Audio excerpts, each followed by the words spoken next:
Hello everyone, कैसे हैं आप सब। तो आज हम आपके लिए एक नया टॉपिक लाए हैं।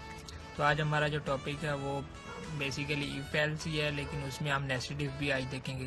इफ एल्स जो हमने पिछली वीडियो में एक्सप्लेन किया था वो भी बड़े वाज़ेह तरीके से मैंने एक्सप्लेन किया था और उम्मीद है आपको उसकी समझ भी आ गई होगी। लेकिन आज हम देखेंगे नेस्टेड इफ, मतलब इफ़ के अंदर हम इफ़ यूज़ करेंगे।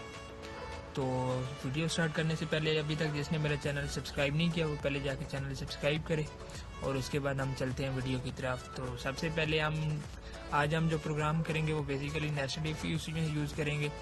तो आज हम ग्रेडिंग सिस्टम का एक प्रोग्राम करते हैं जिसमें हम किसी स्टूडेंट के या किसी से भी उसके नंबर लेते हैं, मार्क्स लेते हैं, फिर उसका हम उसे ग्रेड बताएंगे। तो उसके लिए मैं पहले इंटीजर टाइप उसकी डेटा टाइप ले लेता हूँ। इंटीजर इंट मार्क्स ले लिए मैंने और ये वैल्यू हम यूज़र से सी इन करवाएंगे। तो उसके लिए मैं सी आउट के थ्रू उसको यूज़र को एक मैसेज दे देता हूँ कि वो अपने मार्क्स इंटर करे। ये मैंने सी आउट इंटर यूर मार्क्स ये मैसेज दे दिया यूज़र को और अभी हम सी इन करवाएंगे। फिर सी इन हमारे पास आ गए मार्क्स, ये हमने सी इन करवा लिए। अभी पिछली वीडियो में हमने इफ़ और एल्स का बेसिक कॉन्सेप्ट देखा था, लेकिन आज हम उस इफ़ के अंदर इफ़ यूज़ करना देखेंगे जिसे हम बोलते हैं नेस्टेड इफ़। इफ़ एल्स हम यूज़ करते थे जब हमने कोई कंडीशन लगानी होती है और वो हमने लगाई थी दो वैल्यू के लिए हमने कंडीशन लगाई थी, तो सिर्फ हम इफ़ एल्स यूज़ कर रहे थे। जब हमने ज़्यादा कंडीशन लगानी होती है, जैसा कि मैं एक कंडीशन मेरी ट्रू ना हो तो दूसरी ट्रू हो, दूसरी ट्रू ना हो तो तीसरी ट्रू हो, तीसरी ट्रू ना हो तो चौथी ट्रू हो।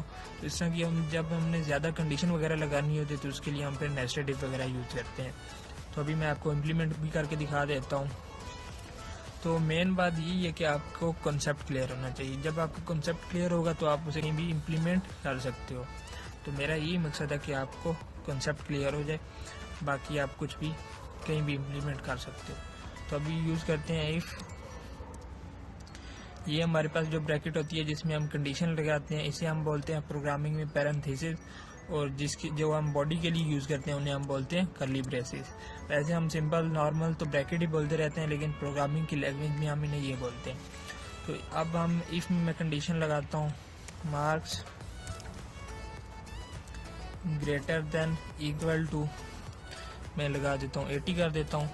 और हम अभी एंड ऑपरेटर यूज़ करेंगे। एंड ऑपरेटर जिसमें मतलब हमारी जब तक दोनों कंडीशन ट्रू नहीं होंगी तब तक हमारी ये वाली कंडीशन ट्रू नहीं होगी। अगर एक भी फॉल्स हुई तो कंडीशन हमारी फॉल्स। तो इसमें अभी मैंने मार्क्स ग्रेटर देन 80 कर दिया, मतलब हमारे नंबर 80 से बड़े होंगे। और इसमें अभी मैं और करता हूँ marks less than equal to मैं कर देता हूँ 100 कर देता हूँ।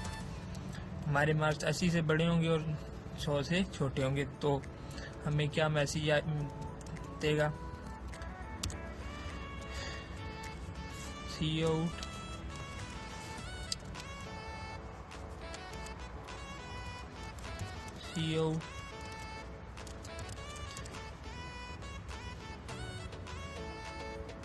योर ग्रेड इज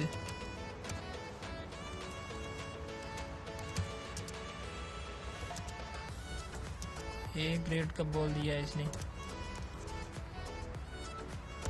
यहाँ तक मेरी बात ख़त्म होगी। इसके बाद हम अब यहाँ तक मेरी इस कंडीशन में बात ख़त्म हो गई। इसके बाद हम दोबारा एक और कंडीशन लगाएंगे। तो उसके लिए हम फिर नेस्टेड इफ का यूज़ करते हैं, जैसे हम इस तरह लिखते हैं एल्स, पहले एल्स लिखेंगे और फिर इफ़, फिर उसकी उसी तरह पैरेंथेसिस और कर्ली ब्रैकेट। पैरेंथेसिस में हम कंडीशन लगाएंगे। कंडीशन इसमें मैं लगा रहा हूँ mark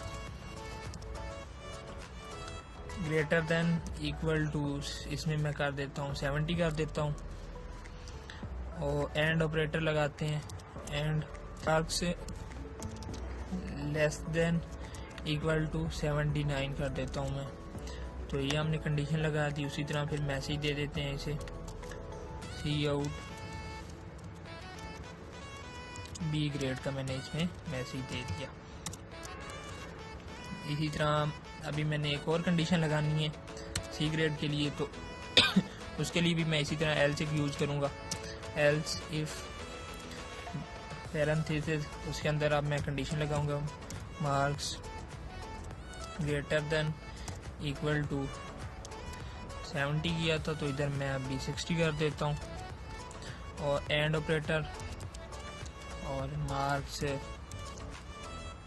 less than equal to 69 कर देता हूँ मैं। और इसमें मैं मैसेज दे देता हूँ सी आउट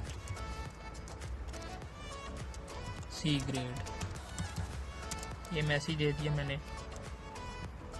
अभी इसके बाद मैंने 60 से कम वाले जितने भी होंगे तो उन्हें मैंने फेल करना है। तो उसके लिए हम फिर कोई कंडीशन वगैरह नहीं लगाते, उसके लिए मैं सिंपल जस्ट एल्स ही लिख देता हूँ, उसमें हम कंडीशन नहीं लगाते। एल्स में उसकी बॉडी में मैं लिख दूंगा सी आउट फेल, इसमें मैं जस्ट फेल लिख देता हूँ। तो क्योंकि हमने पहले कंडीशन लगा दी है 60 तक हमारे ए ग्रेड है, और 60 के बाद जो भी स्टूडेंट जितने भी नंबर आएंगे वो फेल होगा, तो उसके लिए मैंने ये एल्स में फेल लिख दिया। अभी इसे कंपाइल करके देखते हैं।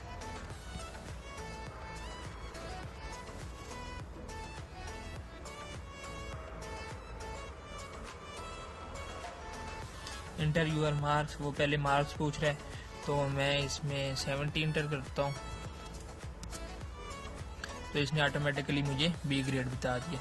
70 पे हमने क्या कंडीशन रखी थी, अगर हमारे नंबर 70 से ज़्यादा होंगे या 70 के इक्वल होंगे, 70 के इक्वल होंगे तो हमारा बी ग्रेड होगा। अभी एक बार मैं दोबारा चेक करके देख लेता हूँ। इसमें मैं अभी 60 से कम इंटर करूँगा, देखते हैं हमारा क्या वो फेल बताता है या नहीं बताता।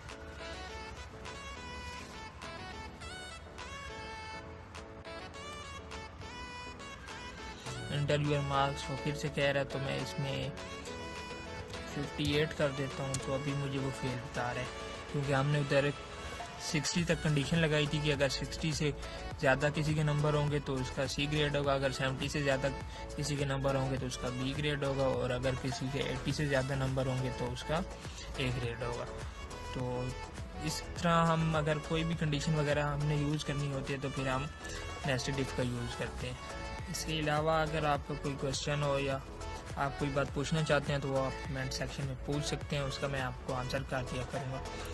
बाकी जब तक आपका कॉन्सेप्ट क्लियर नहीं होगा, आपको सही समझ नहीं आएगी, तो मैं इसलिए बार बार यही फोकस कर रहा हूँ कि आप लोगों का कॉन्सेप्ट क्लियर हो जाए, क्योंकि अगर बंदे का कॉन्सेप्ट क्लियर हो तो फिर बंदा उसे किसी भी तरीके से कहीं पर भी इम्प्लीमेंट कर सकता है। तो आज के लिए फ़िलहाल इतना ही, मिलते हैं फिर नेक्स्ट लेक्चर में, फिर नेक्स्ट वीडियो में देखते हैं कि हम कौन सा टॉपिक पढ़ेंगे, या फिर आप लोग कमेंट भी कर सकते हो कि अगर आप कोई टॉपिक दोबारा रिवाइज करना चाहते हो तो वो भी मैं करवा दूंगा। तब तक के लिए फिर अल्लाह हाफिज़।